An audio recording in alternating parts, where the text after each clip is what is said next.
पितार मृत्यु दिन पुत्रर जन्म।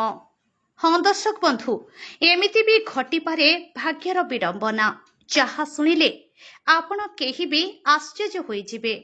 सूचना अनुसार एमिति घटना घटिछि कटक जिला 42 मौजा अंतर्गत कुलसरीछुआ पंचायत चांदोली ग्राम। उक्त ग्रामर शुभंकर छोटराय गत 6 मास तले छाती अस्त्रोपचार कराइथिला। सेतेबेलकु तांको पत्नी गर्भवती थिले। सबु ठीक चलीथिला बेले हठात तांको छाती पुणी जंत्रणा हेबारु तांको परिवार लोके आंध्र प्रदेशर पुट्टपर्ती मेडिकल रे भर्ती करी चिकित्सा करिबा अवस्था मृत्यु होइथिला।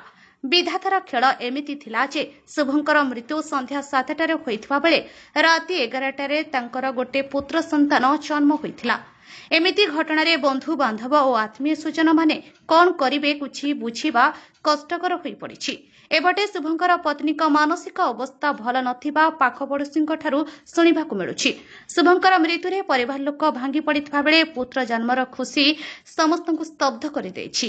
एभली घटना स्थानीय अंचल रे चर्चार विषय पालटिछि। कटकरू देवीदत्त शिवप्रसाद नायकଙ୍କ रिपोर्ट, आपणक खबर। अधिक खबर पाई आम चैनल को लाइक, शेयर और सब्सक्राइब करंतु।